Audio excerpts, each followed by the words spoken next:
guys, and thank you so much for joining me. If you are new here, I'm Kat and I like to talk about true crime, conspiracies and all sorts of related things. In today's video I want to talk to you about a really strange investigation.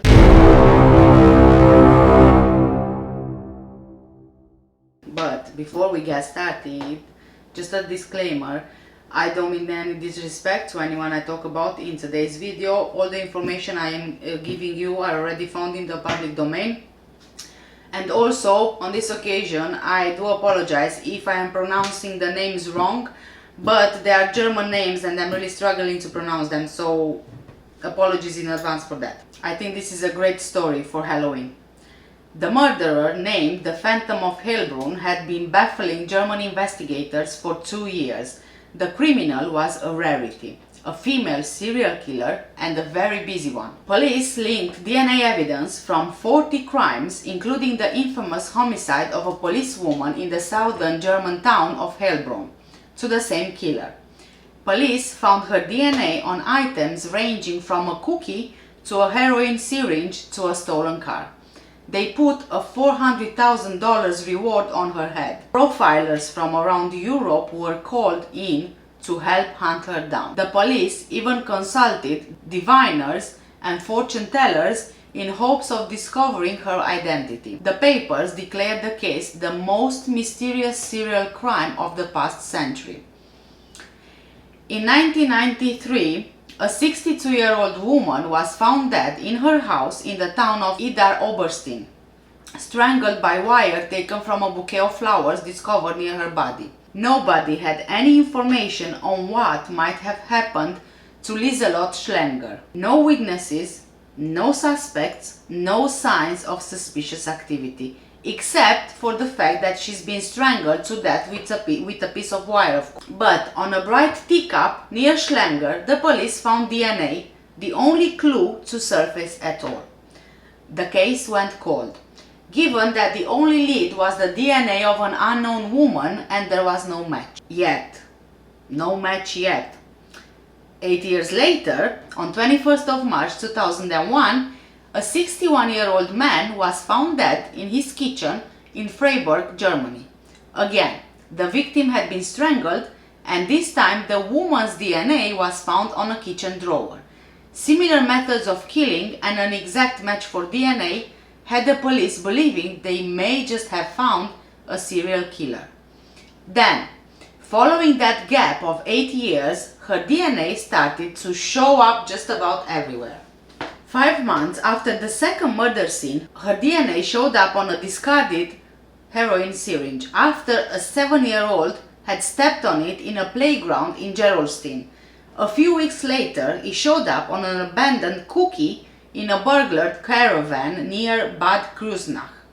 It was found in a break-in in an office in Dietzenbach, in an abandoned stolen car in Heilbronn, and on 2 beer bottles and a glass of wine in a burglared bar in Karlsruhe. In one particularly bizarre case, on 6th of May 2005, a man shot his own brother with a 7.65 caliber pistol. Her DNA was found on one of the bullets. Over the apparent crime spree, her DNA was sprayed across an impressive 40 crime scenes in Austria, southern Germany and France, including robberies, armed robberies and murders. Where it got really weird is that at these crime scenes, police found the DNA of others presumed to be her accomplices, but it was never the same person twice, and nobody would talk. The woman was called the woman without a face, but took on the name the Phantom of Heilbronn, following the death of a police officer in the city. 22-year-old officer Michelle Kiswetter was in her patrol car having lunch with her colleague when 2 people climbed into the back seat of the vehicle and shot both officers in the back, killing her and injuring her partner. DNA from the Phantom was found on the back seat as well as the dashboard. Baffled, the police put up a 300,000 euros reward for any information about her whereabouts. Not an easy task when so little was known and when some witnesses would describe the suspect as a woman and others as a man. Police in France had discovered the burned body of a man believed to be from an asylum seeker who went missing in 2002. During his application, the man submitted fingerprints which the police used to try and confirm his identity. Only, once again, they found the DNA of the phantom. Obviously that was impossible as the asylum seeker was a man and the phantom's DNA belonged to a woman. Sure enough, testing the DNA again found that the phantom's DNA was not there. The man's death led to an explanation of the case. You have to get ready for this because you have no idea. There was no serial killer and the DNA could be traced to a woman working in a packing center specializing in medical supplies. It was all down to DNA contamination. The police for 16 years had been tracking a serial killer and putting up massive financial rewards only to discover they'd been tracing their own contaminated swabs. Oh my god, mind blown. In 2009, the case got a new lead and was finally closed for good with an embarrassing realization. The most notorious serial killer in Germany's history, believed to be responsible for 6 murders, didn't exist. The Phantom became a national celebrity in 2007 after the murder of 22-year-old policewoman Michelle Kisswitter. All of Germany watched the case unfold and Heilbronn police alone racked up 16,000 hours of overtime pursuing the culprit. Police announced they found DNA traces matching that of the Phantom on several cold cases, including a murder dating back to 1993. But as they studied the evidence, contradictions emerged that possibly should have raised red flags. The Phantom was not only a brutal killer, suspected of committing 6 homicides, but also a common thief. She was involved in a car dealership robbery and a school break-in, but in both cases, others convicted of those crimes denied her existence. The Phantom's list of accomplices showed no pattern, ranging from Slovaks to Serbs, Albanians to Romanians, and her territory stretched throughout Germany and into Austria and France even. No one had ever seen her. No security camera had ever captured her image. But when witnesses described her, they sometimes said she looked like a man. Now this is a lot to go on, really. It wasn't until 2009 that investigators figured something had to be very wrong. Trying to establish the identity of a burned corpse found in 2002, they were re-examining the fingerprints of a male asylum seeker taken from his asylum application made many years earlier. The fingerprints contained the Phantom's female DNA. Impossible, they thought. So they repeated the test with a different cotton swab, and this time found no trace of the Phantom's DNA. This raised suspicions that the DNA found at all the Phantom's crime scenes might be traced to a single innocent factory worker probably employed to package the swabs.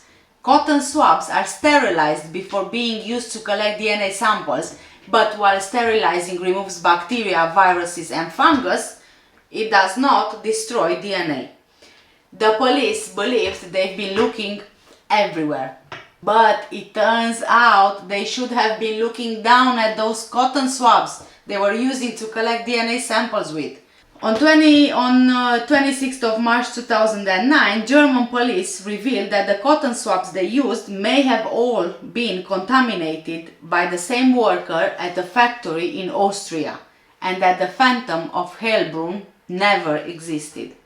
For the second time in a week, DNA evidence led German police down a dead end. The Phantom is now considered the most embarrassing lapse in German DNA analysis yet. In the same year, 2009, Austrian authorities began decommissioning all cotton swabs manufactured by Austrian company Greiner Bio 1 International AG after they had made a similar discovery with a different mysterious DNA donor. Several German states admitted to using that same brand of cotton swabs. An investigator from the state of Baden-Württemberg told Bild newspaper, "The things were double packaged. We thought they were the Mercedes of cotton swabs." But the Austrian manufacturer hurried to declare that Greiner Bio 1 cotton swabs are not certified for DNA analysis. Berlin police spokesman Michael Merkel told Time that the city's investigators were checking whether they also use cotton swabs from Greiner Bio 1. Quote, "A consequence of the present case may be to start randomly checking the cotton swabs we are supplied with for traces of DNA, which in turn harbors the risk of contaminating them." End of quote. Stefan Neig of the Berlin Association of Lawyers said the case of the Phantom illustrates the risks of basing an investigation solely on DNA evidence. DNA analysis is a perfect tool identifying traces, he says. What we need to avoid is the assumption that the producer of the traces is automatically the culprit. Judges tend to be so blinded by the shiny, seemingly perfect evidence of DNA traces that they sometimes ignore the whole picture. DNA evidence on a crime scene says nothing about how it got there. There is good reason for not permitting convictions on the basis of DNA circumstantial evidence alone. End of quote. But the case wasn't closed yet. Germany's Federal Criminal Police Office was investigating the theory that certain batches of cotton swabs could have been contaminated at some point in their production, from when the raw cotton was picked to when the swabs were packed. Forensic analysts in Stuttgart have been testing unused cotton swabs for the Phantom's DNA, but said that so far they have found no evidence of contamination. For the German police, it would be a relief to discover that the mysterious female serial killer doesn't actually exist. But it would also be a bitter confirmation of the thousands of man-hours wasted chasing a ghost, literally, and of the 40 criminal investigations that are now back to square one. An analysis of the mitochondrial DNA from the samples collected in Austria showed that it was most often found among people in Eastern Europe and neighboring Russia. This was not discovered in the German investigations, as the analysis of DNA may not be used in criminal proceedings to determine few personal attributes of a suspect other than sex, and her existence was disputed but is now said to be untrue. The cotton swabs used by many state police departments were found to have been contaminated before shipping. It was found that the contaminated swabs all came from the same factory, which employs several Eastern European women who fit the type of DNA assumed to match. Bavaria, although a region central to the crimes, obtained their swabs from a different factory. They had no reports of crimes committed by the Phantom. The DNA attributed to the Phantom was found at the following sites of crimes. On a cup, after the killing of a 62-year-old woman on 25-26 of May 1993 in Ida Oberstein, Germany, the DNA was analyzed in 2001. Then, on a kitchen drawer, after the killing of a 61-year-old man on 21st of March 2001 in Freiburg, Germany, on a syringe containing heroin in October 2001 in a wooded area near Gerolstein, Germany, on the leftovers of a cookie in a trailer that was forcefully opened on the night of 24th of October 2001 in Badenheim, Germany, on a toy pistol after the 2004 robbery of Vietnamese gemstone traders in Arbois, France, on a projectile after a fight between two brothers on May 6, 2005 in Worms, Germany, on a stone used for smashing a window after a burglary on 3rd of October 2006 in Saarbrücken, Germany. DNA was discovered and analyzed only in 2008, after a March 2007 burglary at an optometry store in Upper Austria, after 20 burglaries and thefts of cars and motorbikes between 2003 and 2007 in Hesse, Baden-Württemberg and Saarland, Germany, Tyrol, Austria and Upper Austria. On a car used to transport the bodies of 3 Georgians killed on 30th of January 2008 in Heppenheim, Germany, the DNA was analyzed on 10th of March 2008. After a burglary on the night of 22nd of March 2008 in a disused public swimming pool in Germany, after 4 cases of home invasion in Germany in March and April 2008, after an apartment break-in during the night of 9th of April 2008, after the robbery of a woman on 9th of May 2008 in a clubhouse in Saarbrück in the car of an auxiliary nurse who was found dead at the end of October 2008 near Weinsberg, Germany. Can you even imagine how much time and resources were spent chasing literally an imaginary serial killer? As a consequence of this severe case of contamination with human DNA in a series of forensic investigations, the International Organization for Standardization, ISO or ISO, published the standard ISO 18385 in 2016 to define the requirements for producing consumables free of human DNA contamination designated for collecting biological evidence at crime scenes, minimizing the risk of human DNA contamination in products used to collect, store and analyze biological material for forensic purposes. Oh, this was a mind-blowing investigation case. I don't even know how to call it.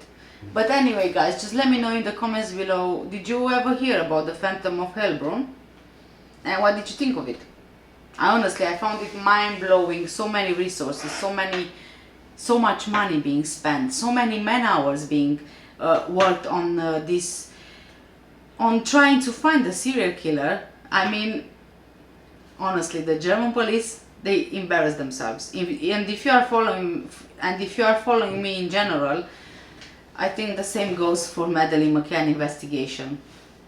And I think that says it all. Anyway, thank you guys so much for watching. I'm hoping that this will be published in time for Halloween, and if it is, happy Halloween to everyone, and I'll see you in my next video. Bye!